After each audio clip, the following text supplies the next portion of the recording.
Hey, what's going on, everybody? Hope you're doing well. Today we're going to go through a Hockey Ultimate Team overview for you, and we're going to be going into all the game modes, sets, things to look out for, things you should avoid, and all the rest of it. Especially if you're new to HUT, then this is probably a good video for you. If you've been doing HUT for years, then you probably don't need to go over this. But Hockey Ultimate Team, one of my favorite modes, and one of the most probably rewarding ways to play. And so we're going to go into the game modes, and then we'll go into the rest of it. So, like always, we have our Rivals mode, and this one is probably the most rewarding mode other than maybe squad battles. What will happen is you'll have to play 5 matches in order to get ranked, and then it'll tell you based on how you've done which skill rating you fall into. Now obviously there's different ranks that you can fall under. Obviously, the more you play and the more you win, you will go through the ranks. You'll start at Iron, you only get a player's pack, and as you go up through the points, you will get rewarded more and throughout the time that you play. And so obviously there's a number of points that are required to get these packs, and so you obviously want to go for Ultimate, but that depends on how much time you have on your hands and your skill rating, of course. For myself, I'm in Division 3, so I think the rewards vary on the division that you're in. And so obviously if you can rank up, the better, and so you can earn packs that way. There's still HUT Champions, so that's exciting. We still got that going, and so that'll start in the next 7 days. That's the most competitive, so you want to make sure that you have the best team going forward as well. And you'll notice that when you start out the game that you're going to have a team that you'll choose. You'll get a starter pack, and you will ultimately build your team based on the cards you get, and then over time you can improve them. What you want to do to start is you want to go into the sets, and you want to figure out what you need to do first. Obviously, when it comes to the sets, everything like that. We'll go through the objectives really quickly. So you'll have your daily objectives for the season reward fall. So it's not monthly rewards, these are seasonal rewards, and so you will get one each time that you open up a pack. And then each time that you obviously complete all your daily objectives, you will get a seasonal reward for the fall. So it'll be like win a game, make 20 hits, 1 shitout, complete a HUT challenge, buy an item off the auction house, and there you go. You get a fall collectible. So again, there will be seasonal rewards, and we'll go through the sets as to what that looks like. So you can get, I guess, a max 2 per day, and that can add up pretty quick over time. It'll take some patience, but let's look at the exchange, the sets, as to what that's going to look like. And so you find them here in sets, seasonal rewards. So we start off, there's a Powerup Icon Choice Pack, and you'll need 80 of these to get it. Now, these are going to be icons that I would assume are really, really good, so you probably will want to save up for this one. Unless you're impatient, then I guess you could go for the guaranteed overall player pack, 85 plus overall or better. That will take 40 seasonal ones, so you're probably looking at least a month, if not before, depending on if you complete your daily objectives. Then you got a Powerup Collectible, which will help you obviously with the players that you can upgrade, and we'll get into that later. And then, of course, another 85 overall choice pack. The thing about this is that they're untradeable, so they're players you're not going to be able to improve, unfortunately. And so just keep that in mind. You won't be able to get coins back or anything like that. You could use them towards a set, but I wouldn't recommend it. Then you get a Jumbo Elite pack for trading in 34, so you kind of see where the value is. Again, it's untradeable unless you're looking to just get gold players. Then I'm sure this is probably going to be worth it. You get a guarantee. The next one, you get a guaranteed 84 overall player pack. Again, untradeable. So anything like that, I just figure if you're gonna save up that many collectibles, you might as well just go for it. Go for the Powerup Collectible that we talked about at the very beginning, and then of course you get your 83 to 85 overall choice pack.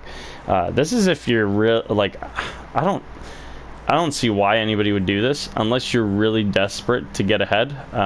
This might be the play, especially if you're a free-to-play player. I don't know. If you're not thinking long-term, then maybe that's the play, but again, you got your Mega Pack, you get an X Factor player choice, so that's also an option. So you could trade in 20 of these seasonal collectibles, or as you'll see later on, you can trade in some gold players. So it's really just dependent on your skill rating, and if you're able to trade in those gold players, which would be a lot better. Maybe this would be for you.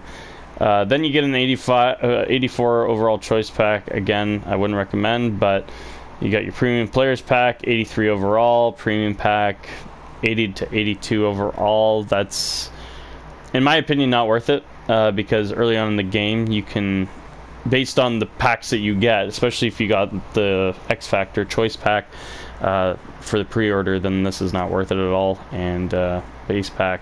So anyway, that's just my opinion, but you can do whatever you want with those seasonal sets. So let's go back to our objectives. So those are the daily objectives that you want to complete, as well as just logging in once a day, and you can strive after whatever kind of set you're looking for.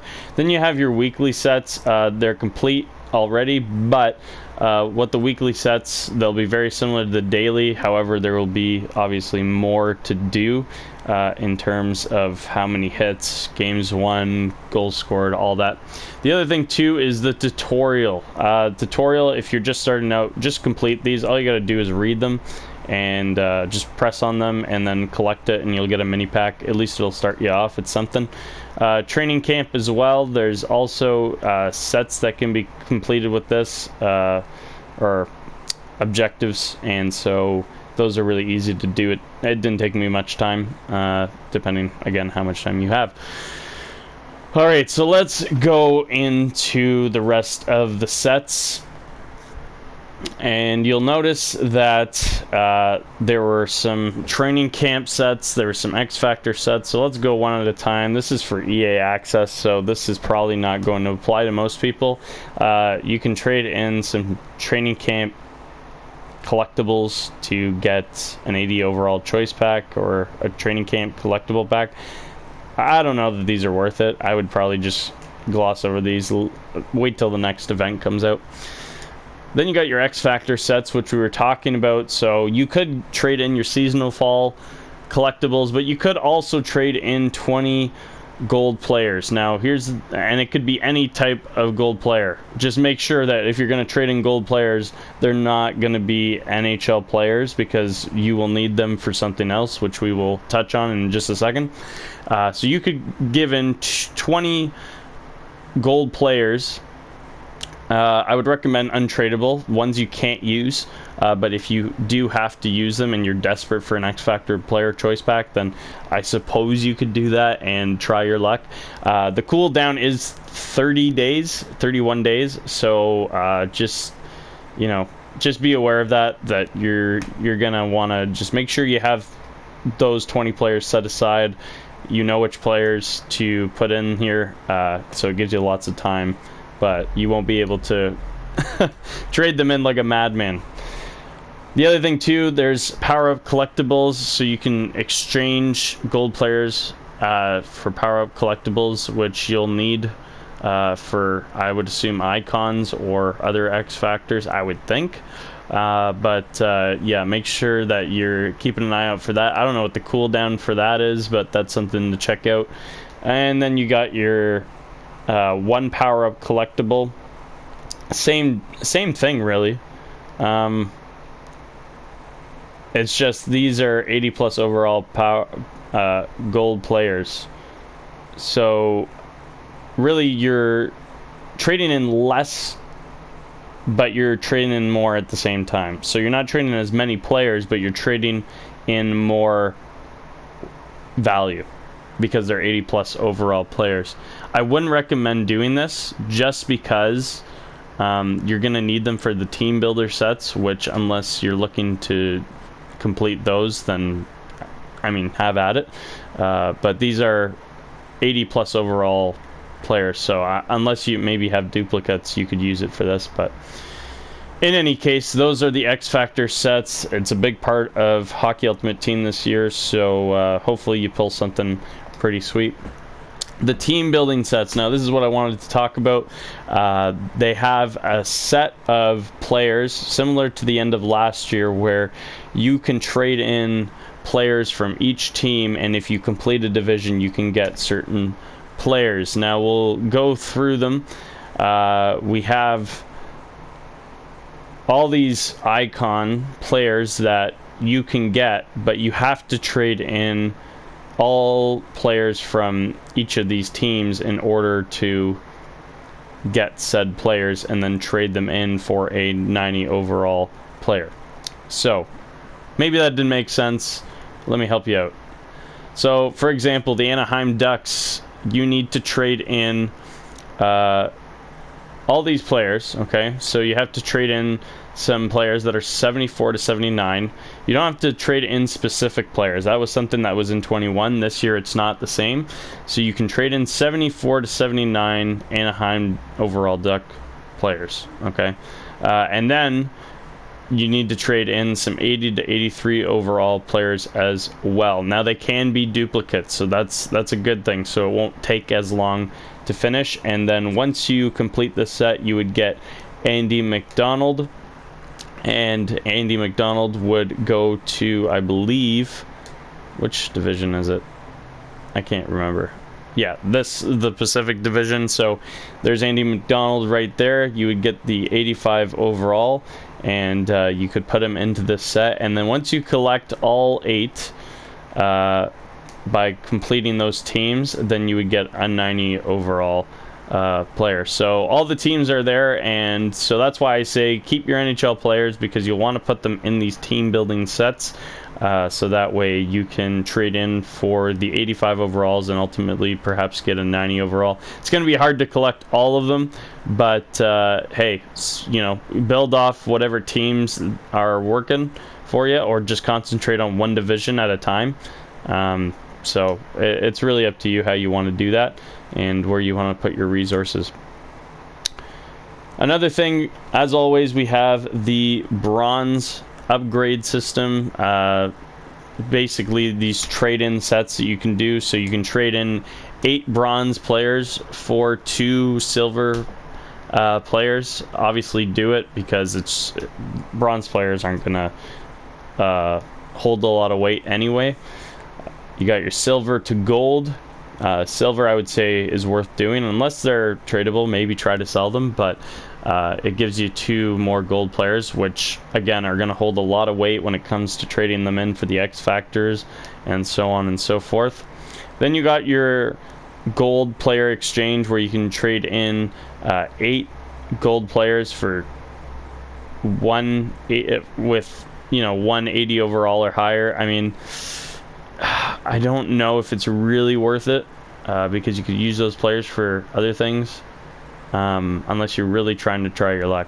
I don't know that I would do it, and especially for this one, I don't recommend doing this. You're trading in 280 over. You're trading in 80 overall players just for a guaranteed 82 player. I mean, you get 10 items.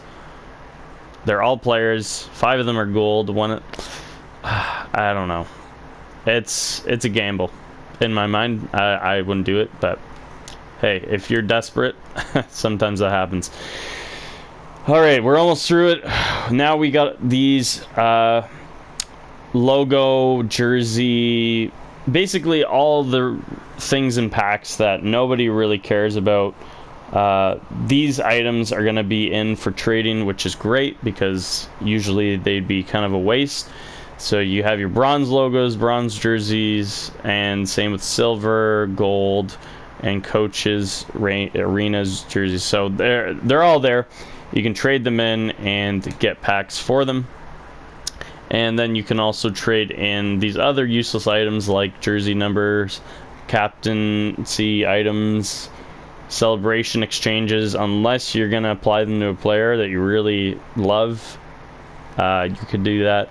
And then goalie masks. So those are basically all the sets other than the tip sets, which are free. So all you have to do is just collect the collectibles for the tips and they'll give you free rewards, which is totally worth doing. Just make sure you don't trade in those NHL gold players, as I've said, and you will be good to go. All right, so now that we've gotten through a lot of the sets, let's go back to the game modes, because we were talking about rivals, but I did start talking about objectives, got on a bit of a rabbit trail.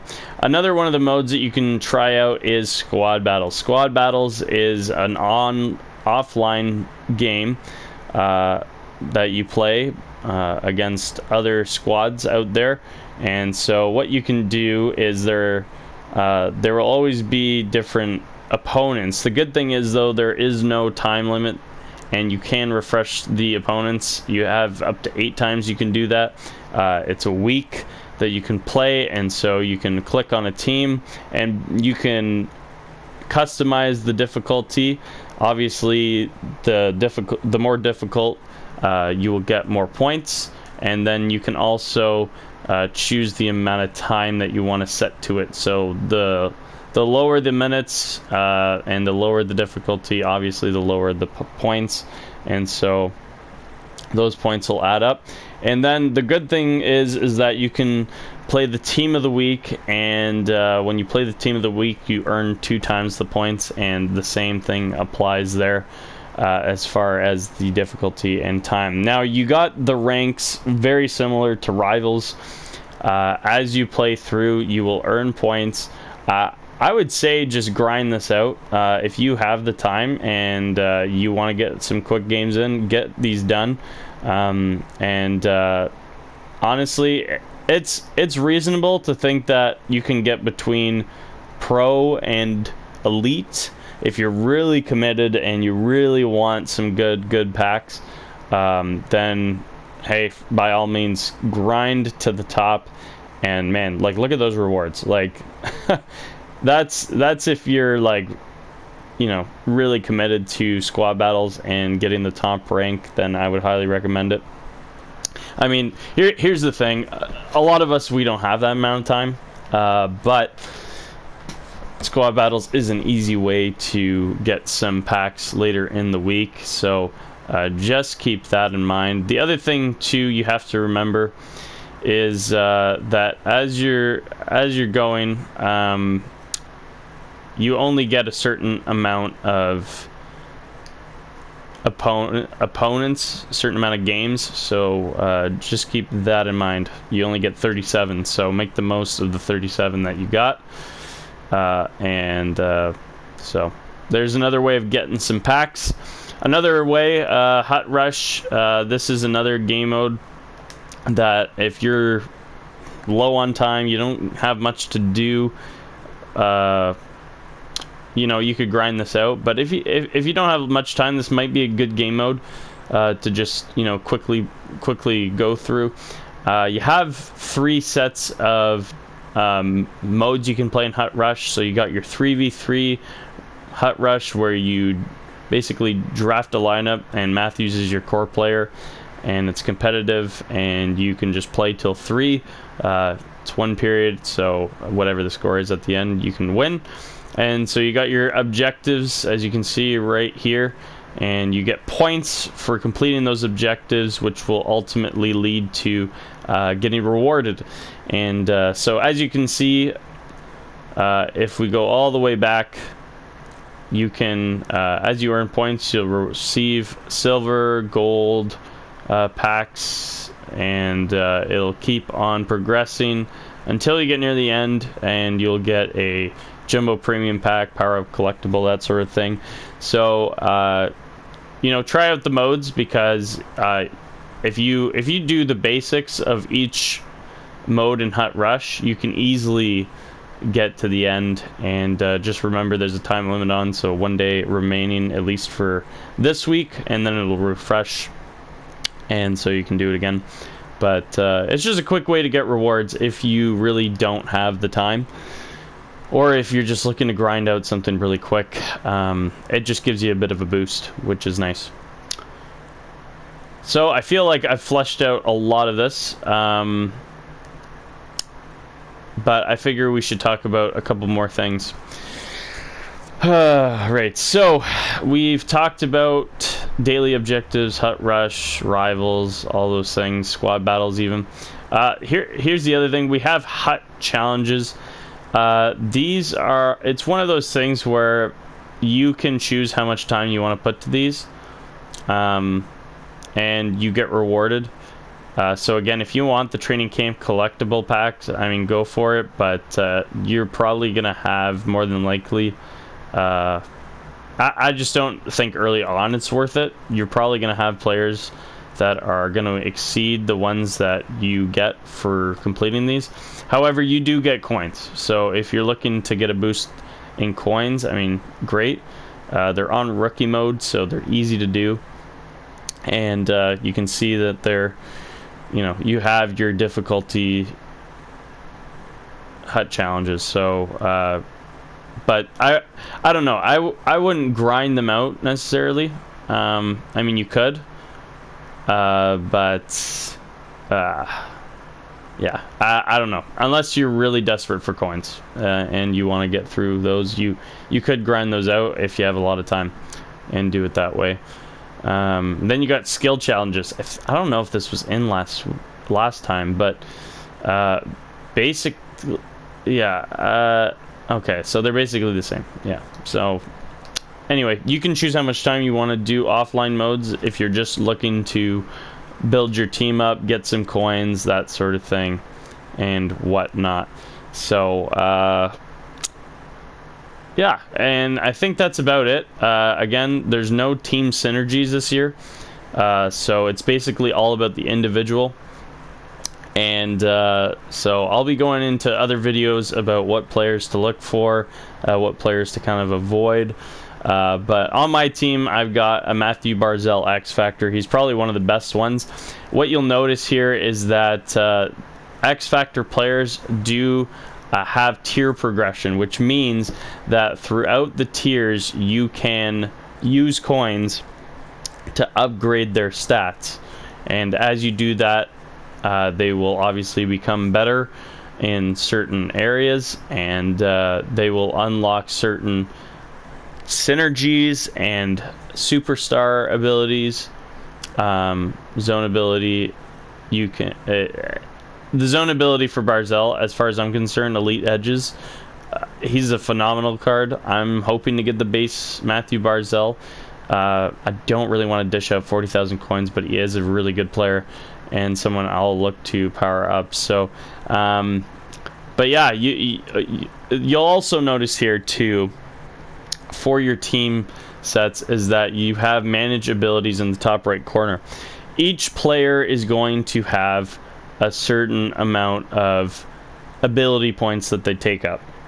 As you can see, for Barzal, he takes up 8, having Elite Edges, and Pavelski with Big Tipper, Oshie with Puck on a String, which helps him, you know, stick handle, and so there's all these different abilities. They all have a certain amount of points that they take up. So if you do get to the point where you have so many of these players that have ability points, you'll have to decide which ones you may want to activate or deactivate. So you can do that. So if I were to deactivate Puck on a String for TJ Oshie, I would have more room to put active ability points to other players. So just keep that in mind. That's a new thing they've been doing, and so it'll help you out to know that, because you obviously want certain players to have the right abilities as well.